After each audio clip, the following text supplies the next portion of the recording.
ಡಾಲಾಯ್ತ್ ಅವರ ಸಾರಥ್ಯದಲ್ಲಿ the Friday times news. ಖಾಲಿ ಇರುವ ಹೊರಗುತ್ತಿಗೆ ನೌಕರರ ಹುದ್ದೆ ಭರ್ತಿ ಮಾಡಿ ಅಕ್ಷಯ್ ಟಿ.ಎಂ. ಗೌಡ. ರಾಜ್ಯದಲ್ಲಿ ಸುಮಾರು 2.5 ಲಕ್ಷ ಹೊರಗುತ್ತಿಗೆ ನೌಕರರ ಹುದ್ದೆಗಳು ಖಾಲಿ ಇವೆ.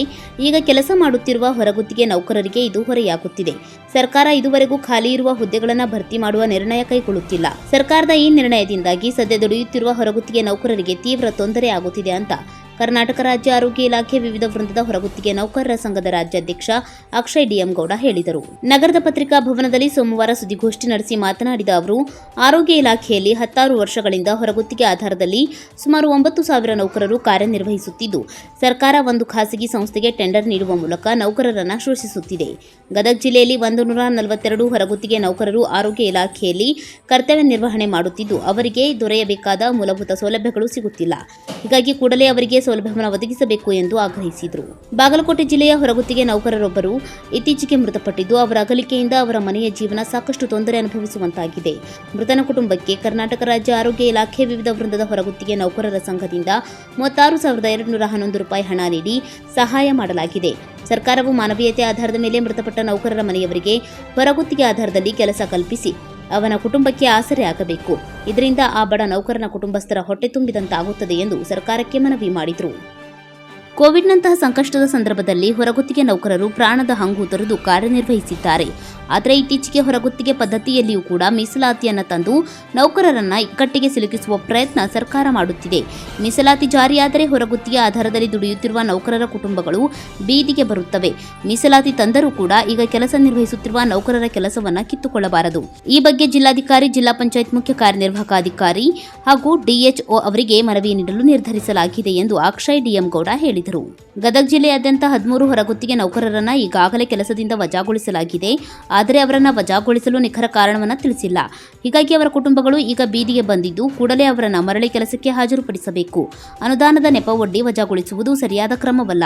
ಈ ಬಗ್ಗೆ ಡಿಎಚ್ಒ ಹಾಗೂ ಜಿಲ್ಲಾಧಿಕಾರಿಗಳ ಗಮನಕ್ಕೆ ತಂದು ನಂತರ ಟೆಂಡರ್ ಹಿಡಿದ ಏಜೆನ್ಸಿಯವರಿಗೂ ಕೂಡ ಮನವಿ ಮಾಡಲಾಗುವುದು ಎಂದು ಕರ್ನಾಟಕ ರಾಜ್ಯ ಆರೋಗ್ಯ ಇಲಾಖೆ ವಿವಿಧ ವೃಂದದ ಹೊರಗುತ್ತಿಗೆ ನೌಕರರ ಸಂಘದ ಅಧ್ಯಕ್ಷ ಅಕ್ಷಯ್ ಟಿ.ಎಂ. ಗೌಡ ಹೇಳಿದರು.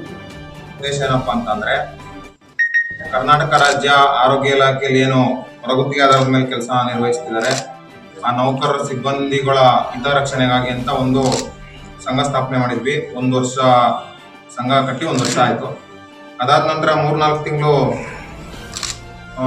ಹಿಂದೆ ಈ ಸಂಘ ಅಧಿಕೃತವಾಗಿ ನೋಂದಣಿಯಾಗಿ ನಮಗೀಗ ನೋಂದಣಿಯಾದ ನಂತರ ಮೊಟ್ಟ ಮೊದಲ ಬಾರಿಗೆ ಗದಗ ಜಿಲ್ಲೆಗೆ ಬಂದಿದ್ದೀವಿ. ಬಂದಿರೋ ಉದ್ದೇಶ ಏನಪ್ಪ ಅಂತ ಅಂದರೆ, ಇಲ್ಲಿನ ನೌಕರರ ಏನು ನ್ಯಾಯಯುತವಾಗಿ ಸಿಗಬೇಕಂತ ಸೌಲಭ್ಯಗಳು ಏನು ಸಿಗ್ತಾ ಇಲ್ಲ, ಅದ್ರ ಬಗ್ಗೆ ನಮಗೆ ದೂರು ಬಂದಿದ್ದರಿಂದ ನಾವು ಗದಗ ಜಿಲ್ಲೆಗೆ ಮೊಟ್ಟ ಮೊದಲ ಬಾರಿ ಬಂದಿದ್ದೀವಿ. ಮತ್ತು ಏನು ಮನವಿ ಕೊಡಬೇಕು DHO ಅವ್ರಿಗೆ, CEO ಅವ್ರಿಗೆ ಮತ್ತು DC ಅವ್ರಿಗೆ ಹಾಗೂ ಏಜೆನ್ಸಿ ಅವ್ರಿಗೆ ಮನವಿ ಕೊಟ್ಟು ನಂತರ ಇಲ್ಲೇನೋ 13 ಜನ ನೌಕರನ್ನ ವಜಾ ಮಾಡಿದ್ದಾರೆ. ಗದಗ ಜಿಲ್ಲೆಯಲ್ಲಿ ಟೋಟಲ್ಲು 13 ಜನ ನೌಕರನ್ನ ವಜಾ ಮಾಡಿದರೆ ಅದ್ರ ಸಂಬಂಧ ಕೂಡ ಅಧಿಕಾರಿಗಳ ಗಮನಕ್ಕೆ ತಂದು ಏನಕ್ಕೆ ಅವ್ರನ್ನ ವಜಾ ಮಾಡಿದ್ರೆ ಅಂತ ಕೇಳ್ತೀವಿ. ಮತ್ತು ಮೀಸಲಾತಿ, ಸರ್ಕಾರ ಏನು ಮೀಸಲಾತಿ ಆದೇಶ ಹೊರಡಿಸಿದೆ, ಆ ಮೀಸಲಾತಿ ಆದೇಶದಿಂದ ಎಷ್ಟೋ ಜನ ನೌಕರರು ಹೊರಗಡೆ ಹೋಗಬೇಕಾದಂಥ ಪರಿಸ್ಥಿತಿ ಎದುರಾಗಿದೆ. ಈಗ ಪ್ರಸ್ತುತ ಕಾರ್ಯನಿರ್ವಹಿಸ್ತಿರೋ ನೌಕರರಿಗೆ ಅದು ತೊಂದರೆ ಆಗುತ್ತೆ. ಅದನ್ನು ಕೂಡ ಅಧಿಕಾರಿಗಳ ಗಮನಕ್ಕೆ ತಂದು ಕೆಲಸ ಮಾಡ್ತೀವಿ. ಇದನ್ನೇ ಬಂಡವಾಳ ಮಾಡ್ಕೊಂಡಿರೋ ಖಾಸಗಿ ಸಂಸ್ಥೆಗಳು ಹೊರಗುತ್ತಿಗೆ ನೌಕರರಿಂದ 10,000-15,000 ರೂಪಾಯಿ ಕೇಳ್ತಿದ್ದಾರೆ. ಈಗ ನಿಮ್ಮನ್ನ ಕೆಲಸದಿಂದ ತೆಗಿತೀವಿ, ನಿಮ್ಮ ಮೀಸಲಾತಿ ಇದೆ, ನೀವು ಉಳ್ಕೊಬೇಕು ಅಂದರೆ 10,000-15,000 ದುಡ್ಡು ಕೊಡಿ ಅಂತ ಕೇಳ್ತಿದ್ದಾರೆ. ಗದಗ ಜಿಲ್ಲೆಯಲ್ಲಿ ಅದು ಇಲ್ಲ ಅಂತ ಹೇಳಿದ್ರು, ಮಾಹಿತಿ ಹೇಳಿದ್ರು. ಬೇರೆ ಜಿಲ್ಲೆಗಳಲ್ಲಿ ಅದನ್ನ ಕೇಳ್ತಿದ್ದಾರೆ. ಮೀಸಲಾತಿನೇ ಬಂಡವಾಳ ಮಾಡ್ಕೊಂಡು ಬೇರೆ ಜಿಲ್ಲೆಯಲ್ಲಿ ಈಗ ಇದು ಮಾಡಿದ್ದಾರೆ. ಮತ್ತು ಕನಿಷ್ಠ ವೇತನಗಳು ಕೊಡ್ತಾ ಇಲ್ಲ. ಏನು ಕಾರ್ಮಿಕ ಇಲಾಖೆ ಕನಿಷ್ಠ ವೇತನ ನಿಗದಿಪಡಿಸಿ ಆದೇಶ ಹೊರಡಿಸಿದೆ, ಆ ಕನಿಷ್ಠ ವೇತನಗಳನ್ನ ಖಾಸಗಿ ಏಜೆನ್ಸಿಗಳು ಕೊಡ್ತಾ ಇಲ್ಲ. ಅದರಿಂದ ಕೂಡ ನೌಕರರಿಗೆ ಅನ್ಯಾಯ ಆಗ್ತಾಯಿದೆ. ಮತ್ತು ESIದು ಕಾರ್ಡ್ ಕೊಡ್ತಾ ಇಲ್ಲ, ಮತ್ತು ಪೇ ಸ್ಲಿಪ್ ಕೊಡ್ತಾ ಇಲ್ಲ, ಮತ್ತು ನೇಮಕಾತಿ ಆದೇಶ ಕೊಡ್ತಾ ಇಲ್ಲ. ಮತ್ತು ಅವರು 1 ವರ್ಷದ ಟೆಂಡರ್ ಅವಧಿ ಮುಗಿದ ನಂತರ ಅವರಿಗೆ ಸೇವಾ ಪ್ರಮಾಣ ಪತ್ರ ಕೊಡಬೇಕು, ಅದನ್ನು ಕೂಡ ಕೊಡ್ತಾ ಇಲ್ಲ. ಇದೆಲ್ಲ ಕೂಡ ಅವರಿಗೆ ಅನ್ಯಾಯ ಆಗ್ತಾ ಇದೆ. ಇದ್ರದ್ದೆಲ್ಲ ಸಂಬಂಧಪಟ್ಟಂಗೆ ನಾವು ಈಗ ನೆನ್ನೆ ಪೂರ್ವಭಾವಿ ಸಭೆ ಕರೆದು ದಂಡಪ್ಪ ಮಾನ್ವಿ ಮಹಿಳಾ ಮತ್ತು ಮಕ್ಕಳ ಆಸ್ಪತ್ರೆಯಲ್ಲಿ ಏನು ಪೂರ್ವಭಾವಿ ಸಭೆ ನಿನ್ನೆ ಕರೆದಿದ್ವಿ. ಪೂರ್ವಭಾವಿ ಸಭೆಯಲ್ಲಿ ಎಲ್ಲ ನೌಕರರ ಜೊತೆ ಚರ್ಚೆ ಮಾಡಿ ಇಲ್ಲಿನ ಸಮಸ್ಯೆ ಏನು ಅಂತ ತಿಳ್ಕೊಂಡಾಗ ಇಷ್ಟು ಸಮಸ್ಯೆಗಳು ನಮಗೆ ಕಾಡ್ತಾ ಇದೆ. ಬಟ್ 13 ಜನ ನೌಕರರನ್ನ ಏಕಾಏಕಿ ವಜಾ ಮಾಡಿದ್ದಾರೆ. ಈಗ ನಾವು ಮುಂದೆ ಎಲ್ಲಿ ಹೋಗ್ಬೇಕು ಅನ್ನೋದು ಆ ನೌಕರರ ಪ್ರಶ್ನೆ ಆಗಿದೆ. ಹಂಗಾಗಿ ರಾಜ್ಯ ಸಮಿತಿ ಈ ಮೂಲಕ ನಾವು ಕೇಳ್ಕೊಳ್ಳೋದೇನಪ್ಪ ಅಂದರೆ, ನೀವು ಮೀಸಲಾತಿ ತನ್ನಿ ನಮಗೇನು ವಿರೋಧ ಇಲ್ಲ, ಆದರೆ ಪ್ರಸ್ತುತವಾಗಿ ಕಾರ್ಯನಿರ್ವಹಿಸ್ತಿರೋ ನೌಕರರನ್ನ ಯಾವುದೇ ಕಾರಣಕ್ಕೂ ಕೈ ಬಿಡಬೇಡಿ ಅಂತ ಈ ಮೂಲಕ ಮಾಧ್ಯಮ ಸ್ನೇಹಿತರ ಮೂಲಕ ಮನವಿ ಮಾಡ್ಕೊತಾ ಇದ್ವಿ.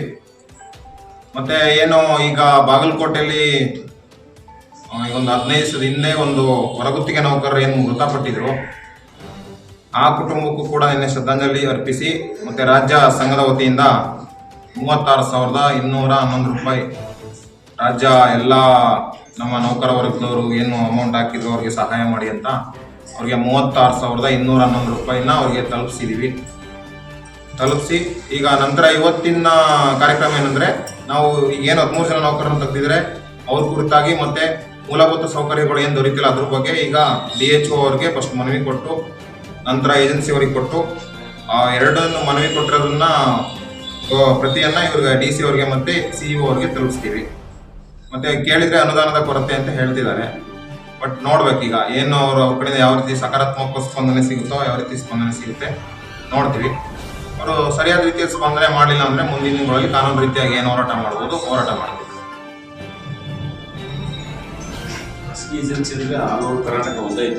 ಇಲ್ಲ ಜಿಲ್ಲಾ ಹಂತದಲ್ಲಿ ಈಗ ಏನ್ ಮಾಡಿದ್ದಾರೆ ಅಂದ್ರೆ, CSC PSCಗಳಿಗೆ ಅಂದ್ರೆ ಸಮುದಾಯ ಆರೋಗ್ಯ ಕೇಂದ್ರ, ಪ್ರಾಥಮಿಕ ಆರೋಗ್ಯ ಕೇಂದ್ರಗಳಿಗೆ DHO ಹಂತದಲ್ಲಿ ಟೆಂಡರ್ ಕರೀತಾರೆ. ಮತ್ತೆ GH ಸಾರ್ವಜನಿಕ ಆಸ್ಪತ್ರೆಗಳಿಗೆ, ತಾಲೂಕು ಆಸ್ಪತ್ರೆಗಳಿಗೆ ಇರ್ತವೆ, ಆ ಆಸ್ಪತ್ರೆಗಳಿಗೆ ಆ ಆಡಳಿತ ಮಂಡಳಿ, ಅಲ್ಲಿ ಏನು ಆಡಳಿತ ಮಂಡಳಿ ಇರ್ತದೆ ಅದು ಟೆಂಡರ್ ಕರೆಯುತ್ತೆ.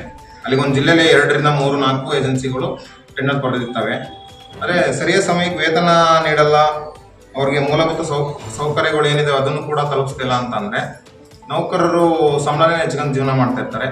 ಅವರ ಮುಂದಿನ ಜೀವನ ಏನು, ಮತ್ತೆ ಏಕೈಕಿ ವಜಾ ಮಾಡೋದ್ರಿಂದ ಅವರ ಮುಂದಿನ ಭವಿಷ್ಯ ಏನು ಅನ್ನೋದೇ ನಮ್ಮೆಲ್ಲರೂ ಈಗ ಕಾಡ್ತಾ ಇರೋ ಪ್ರಶ್ನೆ. ಗದಗ ಜಿಲ್ಲೆಯಲ್ಲಿ ಸ್ವಿಸ್ ಏಜೆನ್ಸಿ 13 ಜನ ವಜಾ ಮಾಡಿದ್ದಾರೆ.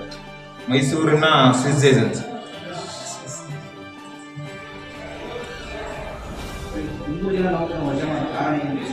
ಕಾರಣ ಕೇಳಿದ್ರೆ ಅನುದಾನ ಇಲ್ಲ ನಮ್ಮಲ್ಲಿ. ನಾವು ಈಗ ರಾಜ್ಯ ವಲಯದ ಅನುದಾನ ತಗೊಂಡಿದ್ವಿ, ಬಟ್ ರಾಜ್ಯದ ಸುತ್ತೋಲೆ ಈ ತರ ಬಂದಿದೆ, ನಾವು ಹಂಗಾಗಿ ತೆಗ್ದಿದ್ವಿ ಅಂತ ಹೇಳಿದ್ರೆ ಅವ್ರು ತೆಗ್ದಿರೋದು ರಾಜ್ಯ ಇದ್ರ ಮೇಲೆ ತೆಗ್ದಿದ್ರೆ ಓಕೆ. ARS ಫಂಡ್ ಅಂತ ತಗೋಬೋದಿತ್ತಲ್ಲ. ಈಗ ARS ಫಂಡ್ ಇರುತ್ತೆ ಅವ್ರಿಗೆ, ARS ಫಂಡ್ ಅಲ್ಲಿ 13 ಜನ ನೌಕರನ್ನು ತೆಗಿಲೇಬಹುದು ಅಂತ ಏನಿಲ್ಲ. ARS ಫಂಡ್ ಅಲ್ಲಿ ತಗೊಂಡು ಅವ್ರಿಗೆ ಅದಕ್ಕೆ ಆಲ್ಟರ್ನೇಟ್ ಆಗಿ ವ್ಯವಸ್ಥೆ ಮಾಡ್ಬೋದು, ಬರೀ ವ್ಯವಸ್ಥೆ ಮಾಡಿ ಅವ್ರಿಗೆ ಕೆಲಸ ಕೊಡ್ಬೋದು. ಈಗ ಅವರ ಕೆಲಸ ತೆಗೆದ್ರೆ ಅವ್ರು ಎಲ್ಲಿ ಹೋಗ್ತಾರೆ, ಮುಂದಿನ ದಾರಿ ಏನು ಅನ್ನೋದು ನಮ್ಗೆ, ಯಾಕಂದ್ರೆ 12 ವರ್ಷದಿಂದ ಕೆಲಸ ಮಾಡ್ಕೊಂಡ್ ಬಂದಿದ್ದಾರೆ. ಏಕಾಏಕಿ ಕೆಲಸದಿಂದ ತೆಗ್ದಿರೋದು ನಮ್ಮೆಲ್ರಿಗೂ ಒಂಥರ ಇದಿದೆ, ಅಸಮಾಧಾನ.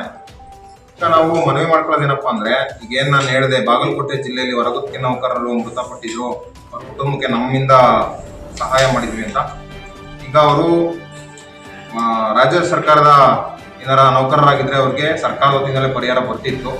ಬಟ್ ಅದೀಗ ಅವ್ರು ಹೊರಗುತ್ತಿಗೆ ಆಗಿರೋದ್ರಿಂದ ಅದು ಸಮಸ್ಯೆ ಆಗಿದೆ, ಒಪ್ಕೊಂತೀನಿ. ಬಟ್ ಈಗ ಅನುಕಂಪದ ಆಧಾರಿತವಾಗಿ ಅವರ ಕುಟುಂಬಕ್ಕೆ ಯಾರಿಗಾರು ಒಬ್ಬರಿಗೆ ಹೊರಗುತ್ತಿಗೆ ಆಧಾರದ ಮೇಲೆ ಕೆಲಸ ನೀಡಬೇಕಂತ ಈ ಮೂಲಕ ಒತ್ತಾಯಿಸ್ತೀವಿ. ಬಟ್ ಅವ್ರಿಗೆ ಏನು ESI ಇರ್ಬೋದು, PF ಇರ್ಬೋದು, ಆ ಮೂಲಕ ಏನು ಸೌಲಭ್ಯಗಳು ಬರಬೇಕು ಅದನ್ನ ಖಾಸಗಿ ಏಜೆನ್ಸಿಯವರೇ ಬರ್ಸ್ಬೇಕು ಅಂತ ಈ ಮಾಧ್ಯಮ ಸ್ನೇಹಿತರ ಮುಖಾಂತರ ಆಗ್ರಹ ಮಾಡ್ತೀವಿ.